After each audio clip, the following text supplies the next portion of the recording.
없나이다. 아멘. 하나님의 은혜와 축복이 오늘 예배하는 모든 분들에게 함께 하시기를 주님의 이름으로 축원합니다. 드디어 러시아가 우크라이나를 침공해서 지금 수도 키예프가 함락 직전인데 아주 최후의 저항을 하고 있습니다.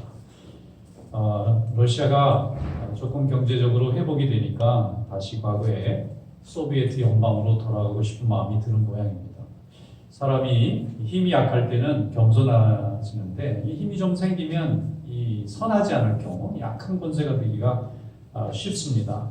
그래서 미국과 유럽 모든 나라들이 이제 경제 제재를 하게 됐는데 그 중에 제일 센 제재가 뭐냐면은 국제 통화를 주고받는 스위프트라는 협정이 있어요. 송금하는 조항인데 러시아를 빼버렸어요. 이제는 알아서 자기들이 뭐 돈을 들고 다니든지 말든지 이제 국제 송금을 못하게 만들겠다는 거예요. 굉장히 강한 제재입니다. 이렇게 되면 이제 러시아도 피해를 입지만 또 러시아를 통해서 가스도 받고 또 이렇게 운송도 해야 되는 나라들도 경제적으로 피해가 조금씩 받을 수밖에 없게 돼서 전체적으로 신냉전의 시대, 과거 미국과 소련이 다시 이념으로 세계를 둘로 갈랐던 그런 시대가 다시 시작되고 있는 건 아닌가 그런 생각을 합니다. 러시아 안에도 전쟁 반대하는 사람들이 너무 많은 거예요. 권력을 푸틴에 몰아줬더니 이게 이렇게 남의 나라를 침공하는 권세가 돼버렸잖아요. 그래서 러시아에 아무튼 도시란 도시는 사람들이 다 나와서 전쟁 안 된다는 거예요. 우크라이나하고 싸우면 안 된다. 지금 21세기에 전부 인터넷으로 핸드폰으로 사람들이 의사를 교환하고 할 수 있으면 좀 자유롭고 또 평등한 이런 세계를 위해서 문명이 발전하고 있는데 이건 거꾸로 가는 거라는 2차 대전으로 돌아가자는 거예요. 그래서 러시아의 모든 도시마다 반전 시위가 있는데 한 3,000명 다 잡아가지고 전쟁 밀어붙이고 있는 거예요. 그래서 이게 하나님이 우리 인간의 교만함을 보시고 회개하는 기회를 주시는 게 아닌가 싶습니다. 인간이 너무 능력 있고 너무 실력이 있으면 이게 선한 방향으로 가는 것이 아니라 악한 방향으로 갈 수가 있다는 거예요.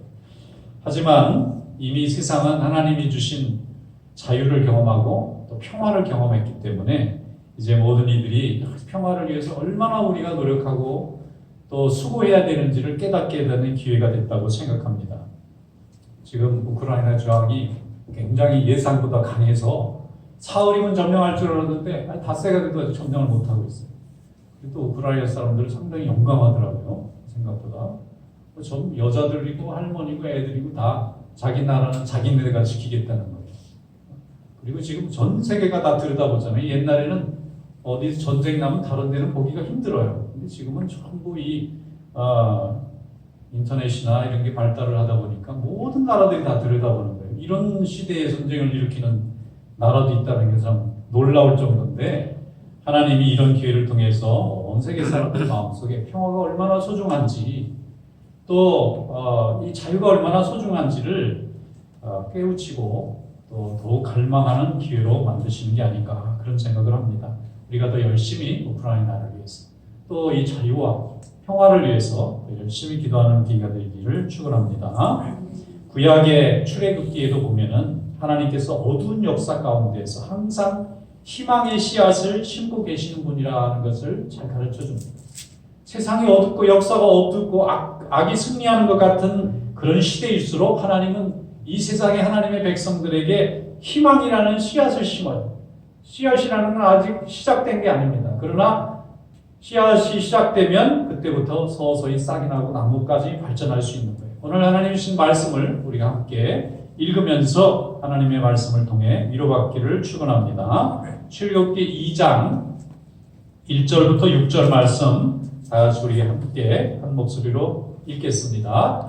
레위 가족 중 한 사람이 가서 레위 여자에게 장가들어 그 여자가 임신하여 아들을 낳으니 그가 잘생긴 것을 보고 석 달 동안 그를 숨겼으나 더 이상 숨길 수 없게 되매 그를 위하여 갈대 상자를 가져다가 벽천과 나무 우진을 칠하고 아기를 거기 담아 나일강과 갈대 사이에 두고 그의 누이가 어떻게 되는지를 알려고 멀리 있었더니 바로의 딸이 목욕하러 나일강으로 내려오고 시녀들은 나일 강가를 걸을 때에 그가 갈대 사이에 상자를 보고 시녀를 보내어 가져다가 열고 그 아기를 보니 아기가 우는지라 그가 그를 불쌍히 여겨 이르되 이는 히브리 사람의 아기로다. 아멘.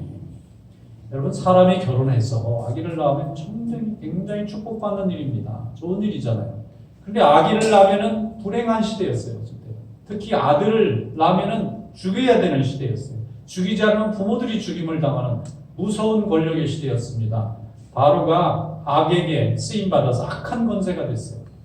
그래서 히브리 민족들이 번성하는 것을 막기 위해서 아이들을 다 죽이는 영아 살해령이 법으로 떨어졌습니다. 사람을 죽이는 건데 어린 아기를 죽이는 거예요. 그래서 그 시대에 너무 많은 아기들이 죽었습니다. 군인들이 찾아다니면서 가정에 아기 우는 소리가 나면 가서 여자아이면 살리고 남자아이면 죽이는 거예요. 그러니까 이 아이를 이 레위 지파의 한 부부가 신혼부부가 아기를 낳았는데 3달 동안 숨겨서 키웠다는 거예요. 3달 정도는 아기가 울음소리가 담 밖으로 안 나가는 거예요. 근데 3달이 넘어온 아이 울음소리가 커집니다. 이게 숨길 수가 없는 거예요. 들통나면 아기도 죽고 부부도 다 죽는 겁니다. 이렇게 되니까 할 수 없이 이 부부가 아기를 살리기 위해서 갈대로 상자를 만들어요. 물에 쓸 수 있도록. 그리고 거기에 타르를 바릅니다. 이 타르라는 게 이게 도로 같은데 포장하다 보면 이렇게 아스팔트 깔잖아요. 그게 타르입니다. 그게 석유에서 나오는 건데 그게 이제 그 지방에 있었나 봐요. 그걸 가지고 이렇게 칠해 놓으면 방수가 돼요. 그러니까 가볍지만 물을 막을 수 있으니까 이게 뜨는 거예요. 방주 같은 역할을 하는 거예요. 그 안에 아이를 놓고는 나일강에다가 내려놓은 겁니다. 갈대 사이에 놓고는 이 아이가 어떻게 되는지 누나가 멀리서 쳐다보고 있었는데 놀랍게도 왕의 딸인 바로의 딸이 목욕하러 시녀들과 나왔다가 그 갈대 상자를 발견하지 않습니까? 그리고는 그 갈대 상자를 열어보니까 이 바로의 딸이 하는 말이 히브리 사람의 아이로다. 지금 히브리 사람의 아이가 어떻게 되는 거예요? 걸리면 다 죽이는 거예요. 너무 불쌍한 거예요. 왜 아이가 갈대 상자에 담겨서 지금 강가에 갈대 숲에 들어있는지 너무나 잘 아는 거예요. 이 아이를 고발하면 죽이는 건데 이 딸의 마음에 이 생명을 불쌍히 여기는 마음을 하나님이 주세요. 그래서 이 아이를 살려야 되겠다는 마음을 먹게 하고 데리고 갑니다. 그런데 그때 망을 보던 누이가 쫓아와서 아이를 키우려면 지금은 우유가 있지만 그때는 누가 젖을 먹이는 산모가 있어야 되니까 산모를 구해줄까요? 그랬더니 구해라. 그러니까 친어머니를 데리고 오는 거예요. 그래서 이 아이를 데려다가 어머니가 키우고 나중에 바로의 딸, 그러니까 왕의 공주의 아들로 입양을 해서 모세가 왕궁의 최고의 학문의 공부를 하면서 하나님이 나중에 출애굽할 때 이스라엘 백성들을 이끄시는 데 쓰는 일꾼으로 만드신 줄로 믿습니다. 하나님은 악한 권세가 이 세상을 고통으로 몰아갈 때 희망의 씨앗을 심는 분이세요. 이것이 출애굽기에는 모세였습니다.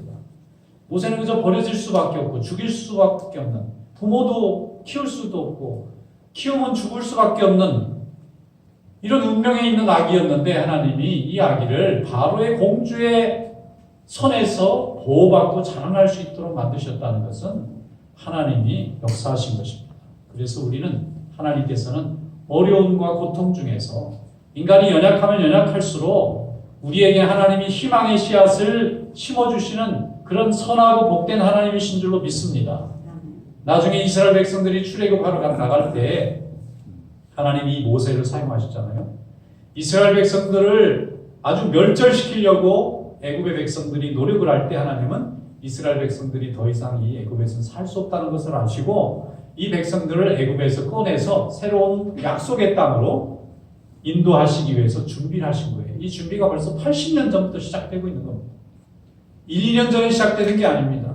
모세가 80에 이 소명을 받고 이스라엘 백성들을 이끌고 가잖아요. 80년 전에 하나님께서는 갈대 상자의 어린아이 하나에 죽을 수밖에 없는 생명을 건져주시고 그로 하여금 보호자를 예비하셨다가 그 아이가 죽지 않고 살아날 수 있도록 만드시고 그로 하여금 하나님의 때가 됐을 때 하나님의 구원의 역사를 이루는 일꾼으로 하나님이 사용하신 줄로 믿습니다.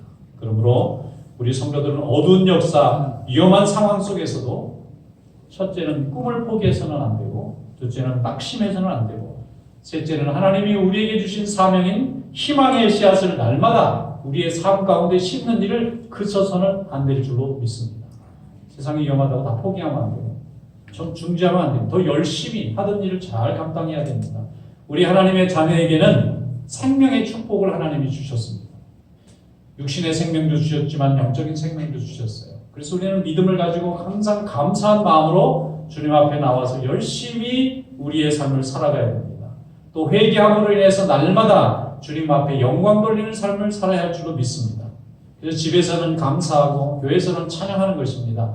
집에서는 항상 하나님이 우리에게 가정을 주시고 자녀를 주시고 삶의 현실 속에서 많은 은혜를 내려주시는 것에 대해서 감사가 넘쳐야 하고 하나님 전에 나와서 날마다 주님의 이름을 찬양하고 예배하는 일에 헌신하는 삶이 되어야 될 줄로 믿습니다.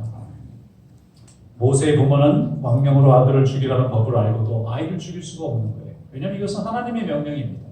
아이를 낳고 기르는 것은 하나님의 명령입니다. 성도가 세상의 명령을 들으면 안 됩니다.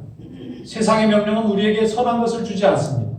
세상은 악한 것에서 시작되고 욕심에서 시작되고 또 추한 것에서 시작됩니다. 그러나 하나님은 항상 선하고 아름답고 복된 것으로 우리에게 주시려고 합니다. 그러므로 우리가 하나님의 말씀에 순종할 때에 우리는 비록 세상에서는 미움받는 자, 세상에서는 또 멸시받는 자가 될지라도 하나님이 주시는 생명을 축복하는 일에는 귀하게 쓰임받는 인생이 될 줄로 믿습니다. 모세의 부모가 모세를 이 파피루스 바스켓이라고 해요. 갈대 상자는 파피루스가 이 애굽에서 나는 갈대같이 생긴 거예요. 근데 그 갈대 상자를 만들어 가지고 아이를 띄울 수밖에 없고 자기는 보호자가 될 수가 없는데 하나님께서는 그 아이의 보호자가 되시고 결국 그 아이의 생명도 살려주시고 나중에는 이스라엘 전체를 애굽의 압제로부터 건져내는 귀한 구원의 역사에 쓰임받는 일꾼으로 하나님이 만드신 줄로 믿습니다. 그러므로 끝까지 하나님의 뜻을 붙잡는 성도가 될 수 있기를 축원합니다. 생명을 붙잡으시고 믿음을 붙잡으시고 하나님의 거룩하신 뜻을 붙잡는 성도가 될 수 있기를 바랍니다. 내가 먼저 포기하면 하나님이 우리를 지켜주시고 인도해 줄 수가 없습니다. 우리에게는 모두가 하나님이 주신 사명이 있어요. 가정을 지키고 자녀를 양육하고 또 교회를 섬기고 성도들에게 복음을 전하고 이웃들에게 사랑을 증거하는 사명을 하나님이 우리에게 주셨어요. 그런데 이 사명을 온전히 붙들고 있으면 하나님이 우리에게 복을 주세요. 그런데 우리가 포기합니다. 믿음이 부족해서 포기하고 핍박이 있어서 포기하고 의심이 들어서 포기하면 우리를 통해서는 하나님의 역사를 이룰 때에 우리가 쓰임받을 수가 없는 것입니다. 여러분 하나님 앞에 어느 때든지 쓰임받는 귀한 일꾼 될 수 있기를 축원합니다. 우리 성도들에게 인내는 열매를 맺게 하는 귀한 은사와도 같은 것입니다. 우리에게 주신 사명에 충실하시기를 축원합니다. 자녀들을 열심히 키우세요. 자녀들을 잘 가르치세요. 그리고 이웃과 좋은 관계를 유지하세요. 성전에 와서 하나님의 일에 한 가지라도 열심을 내서 충성하시기를 축원합니다. 우리의 삶 가운데 감사가 넘치고 찬양이 넘치면 하나님이 우리를 통해서 오늘도 갈대 상자를 통해서 모세를 건진 것처럼 우리의 작은 헌신을 통해서 하나님이 세상을 구원하시고 변화시켜 주실 줄로 믿습니다. 우리의 인생을 허비하는 일이 없기를 축원합니다. 원망, 후회, 남과 비교하면서 시간을 보내다 보면 우리는 하나님 앞에 축복받지 못한 인생이 되고 맙니다. 항상 감사하고 찬양하고 영광 돌리는 삶이 될 수 있기를 축원합니다. 우리 인생이 긴 것 같지만 길지 않아요. 짧습니다. 그리고 하나님이 우리에게 주신 인생은 너무 복된 거예요. 하나님이 이 시간 우리에게 믿음을 주신 것도 너무나 복된 것입니다. 하나님은 왜 나를 저 사람보다 이렇게 못하게 하셨나? 왜 다른 사람은 저렇게 복을 받고 잘 사는데 나는 이렇게 항상 고달프게 살까? 이렇게 원망하면 하나님이 주신 축복에 대해서 우리가 감사하지 못하고 있는 것입니다. 감사하면 하나님이 더 큰 감사를 우리에게 내려주시는 줄로 믿습니다. 모든 것을 하나님 앞에 내어놓고 열심히 내게 주신 사명을 감당하면 하나님이 더 큰 복을 내려주세요. 여러분, 여러분에게 속한 갈대 상자를 지금 만드시기 바랍니다. 갈대 상자 보잘것 없는 거잖아요. 큰 배도 아닙니다. 무슨 기계도 아니에요. 그 갈대를 엮어가지고 만든 거기에 무슨 구원의 역사가 있겠습니까? 그런데 하나님은 그 자녀의 생명을 건지려고 하는 부모의 그 헌신이라는 작은 갈대 상자를 통해서 이스라엘 전체를 구원하고 역사를 구원하는 하나님의 능력으로 사용하신 줄로 믿습니다. 영원히 내 힘으로만 할 수 없습니다. 하나님이 도와주시지 않으면 아무것도 할 수 없는 것이 인간의 한계입니다. 그러므로 희망의 끈을 놓지 않는 것과 항상 하나님의 말씀에 순종하는 것, 이걸로 인해서 예배하고 봉사하고 찬양하는 모든 일을 통해서 오늘도 하나님은 우리에게 크신 축복으로 함께 하시는 줄로 믿습니다. 교회를 통해서 예배를 통해서 이루어지는 은총은 셀 수 없이 많습니다. 하나님이 우리에게 예배하는 민족, 예배하는 인생을 만들어 주셨다는 것은 굉장히 복된 것입니다. 여러분 다 아시다시피 우리 대한민국, 우리나라 역사도 지금 우크라이나처럼 6.25라는 전쟁을 경험해 봤잖아요. 3일 만에 수도가 점령당했어요. 그리고 우크라이나는 나요. 지금 닷새째 버티고 있는 거니까. 우리나라는 북한 공산군이 쳐들어올 때 3일 만에 서울을 뺏겼어요. 아니 전쟁이 그런 전쟁이 어디 있습니까? 자기 나라 캐피털을 3일 만에 뺏기는 전쟁이 어디 있어요? 철저하게 준비했다는 말이에요. 상대방이 내려올 때는. 아무것도, 그것도 일요일날 예배 드릴 때 쳐들어왔어요. 6월 25일이 썬데이였다고요. 사람들이 다 예배 드리러 갈 때 이 방어할 수 있는 힘이 없을 때 내려오니까 3일 만에 수도를 뺏기고 그 3년 전쟁 동안에 죽은 사람이 300만 명, 이산 가족이 1000만 명. 이건 우리 당군 이래에 이렇게 큰 고통스러운 전쟁을, 내전을 치러본 적이 없어요. 사람의 생각이 조금만 잘못돼도 이렇게 무서운 결과를 가져오는 거예요. 그런데 하나님이 그 가운데 우리 민족에게는 하나님 앞에 기도하는 법을 가르쳐 주셨어요. 포탄이 쏟아지는 포탄구덩이에서 우리 민족이 희망을 볼 수 있는 가능성이 없었습니다. 그런데 하나님 앞에 믿음을 배웠기 때문에 하나님 앞에 기도하고 예배하고 찬양했더니 하나님이 우리 민족을 건져주셨어요. 그래서 오늘과 같은 이렇게 좋은 나라로, 좋은 시대로 하나님이 열어주시지 않았습니까? 지금 우크라이나 사람들을 또 보면은 한국이 너무 부럽대요. 그 예전에는 그런 말 어디서 많이 들어봤는데 미얀마라는 나라 있어요. 옛날에 버마라는 나라도. 한국이 너무 부럽대. 그런가 하면 아프가니스탄에 있는 사람들도 한국이 너무 부럽대. 왜 그런가 봤더니 민주주의와 경제부흥을 동시에 이룬 나라가 우리나라밖에 없어요. 다른 나라는 다 미국 지원 다 받았습니다. 서방의 지원도 다 받았어요. 다 내전도 다 있었습니다. 그런데 어떻게 결과는 여전히 그 나라들은 거기서 못 벗어나는데 왜 이렇게 한국이라는 나라는 그걸 벗어나서 세계 10번째 항으로 이렇게 들어가는 그렇게 잘 사는 나라가 될 수 있을까? 너무 부러운 거예요, 그 사람들이 볼 때. 저는 압니다, 다. 하나님이 역사하셨기 때문에. 백성들이 주님의 은혜를 사모했기 때문에 그렇습니다. 예배 드렸기 때문에 그래요. 한국 교회는 정말 미국 교회 다음으로 세계 선교사들을 많이 보내고 교회에서 예배 드리는 나라로 유명하지 않습니까? 모든 성도들이 살아계신 하나님을 섬기고 믿고 있기 때문에 하나님이신 축복인 줄로 믿습니다. 그래서 하나님이 우리 민족에게는 복을 주신 거예요. 예배가 이렇게 귀한 것입니다. 하나님 앞에 영광 돌리는 것이 이렇게 큰 축복인 것입니다. 신명기 7장 7절에 말씀하기를 여호와께서 너희를 기뻐하시고 너희를 택하심을 너희가 다른 민족보다 수요가 많기 때문이 아니니라. 오히려 너희는 모든 민족 중에 가장 적으니라. 하나님이 이스라엘 민족을 선택한 것은 강한 나라에서 선택한 게 아니라는 거예요. 가장 작았기 때문에 선택한 거예요. 하나님만 믿고 의지하는 민족이었기 때문에 그들은 강대국을 만들어주질 않는 거예요. 강대국들은 저기 침략이나 합니다. 그런데 나라가 약하면요, 하나님만 바라보고 돼요.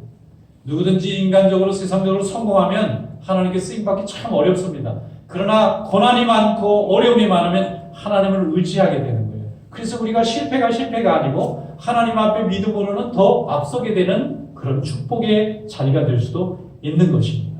하나님 앞에 더 열심히 기도하시기를 축원합니다. 창세기의 요셉은 하나님 앞에 그 시대에 가문을 구원하고 모든 애굽의 백성들을 구원하는 귀한 일에 쓰임받았어요. 어떻게 그렇게 할 수 있었습니까? 그는 형제들에게 배신당해서 노예로 팔려갔고 자기가 충성한 주인에게 배신당해서 감옥에 죄수로 끌려간 사람입니다. 그에게는 선한 것이 없었어요. 그런데 어떻게 그가 하나님의 역사를 이룰 수 있었을까? 그의 마음이 부자였어요. 하나님 앞에서 항상 감사했습니다. 원망하지 않았습니다. 인간의 악을 보지 아니하고 그 뒤에 복 주실 하나님을 바라봤기 때문에 그는 그 시대를 하나님 앞에 쓰임받는 귀한 일꾼으로 하나님이 만들어주신 줄로 믿습니다. 창세기 45장 5절에 말씀하기를 당신들이 나를 이곳에 팔았다고 해서 근심하지 마소서, 한탄하지 마소서. 하나님이 생명을 구원하시려고 나를 당신들보다 먼저 보내셨습니다. 괴롭히고 고통 주고 상처 준 건 다 잊어버리고 하나님이 하신 역할만 받았어요. 하나님이 여러분보다 나를 먼저 이곳에 보낸 거예요. 그 이외에는 아무것도 없는 거예요. 성도의 힘은 어디 있느냐? 사람을 바라보는 데 있지 아니하고 주님을 바라보는 데 있습니다. 성도가 강하고 능력 있고 신비하게 사람들의 마음을 이끌어가고 세상 변화를 주도해 나가는 것은 사람을 보고 사는 것이 아니라 하나님이 하시는 일을 보기 때문에 그것이 무서운 것이죠. 그것이 힘이 되는 줄로 믿습니다. 성도의 힘은 꾸준함에 있어요. 변하지 않는 것. 하나님 앞에서 변하지 않는 거예요. 인내는 모든 아름다운 은사를 열매 맺게 하는 힘이 있는 것입니다. 성도의 능력은 하나님이 주시는 능력 안에서 이루어지는 것입니다. 세상이 아무리 어두워도 하나님이 비춰주시는 영혼의 빛은 꺼지지 않고 멈춰지지 않습니다. 하나님은 지금도 예배자를 찾으시고 기도하는 자들을 찾으십니다. 하나님 우리 가운데 성령의 빛을 주셨어요. 하나님을 깨닫고 고백하고 찬양할 수 있는 영혼의 아름다운 빛을 주셨기 때문에 이 빛을 통해서 세상을 밝히고 어둠을 밝히고 절망을 밝히는 것입니다. 인기와 능력은 잠깐 있다 사라지지만 생명과 믿음은 영원하게 될 줄로 믿습니다. 시편 69편 32절에 말씀하기를 공고한 자가 이를 보고 기뻐하나니 하나님을 찾는 너희들아 너희 마음을 소생하게 할지어다 그랬습니다. 그제 뉴스를 보니까 이효령 교수가 돌아가시더라고요. 한국의 지성이고 아주 무신론자인데 얼마나 교회를 공격하는 책을 많이 썼는지 몰라요. 그런데 이분이 딸 때문에 은혜 받고 예수 믿고 세례 받고 하나님 자녀 됐잖아요. 그래서 마지막 돌아가시기 몇 년까지 예수의 복음을 전하느라 꼭 사도 바울 같이 사셨어요. 열심히 책도 내고 강연도 하나님 살아계시다는 거예요. 그러니까 얼마나 많은 사람들이 놀랬는지 몰라요. 아니 하나님이 없다고 주장했던 철학자가 어떻게 하나님이 있다고 저렇게 바뀔 수가 있나.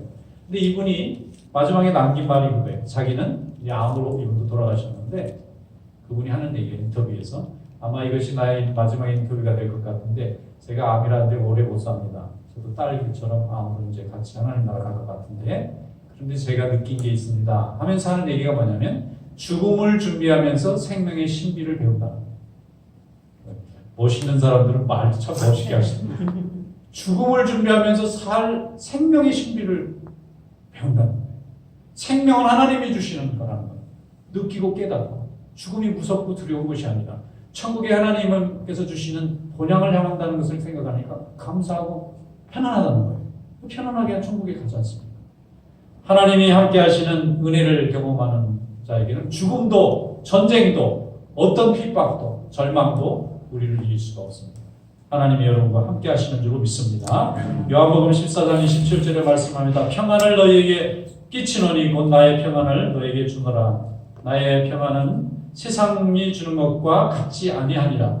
너희는 마음에 근심하지도 말고 두려워하지도 말라. 그래서 하나님과 늘 동행하시고 주님 안에서 강건해지시고 축복의 인생을 살아가는 귀한 종들이 되시기를 주님의 이름으로 축원합니다. 기도하겠습니다. 거룩하신 하나님 아버지 감사합니다. 세상은 전쟁의 소식으로 수순하며 또 많은 이들이 범죄와 또 고통과 병으로 많은 절망 중에 있사오나 하나님은 그 생명의 주인이 되시고 우리를 사랑하신 하나님이신 줄로 믿습니다. 우리가 주님을 더욱 의지하며 찬양하며 영광 돌리며 살아갈 수 있도록 인도하여 주시옵소서.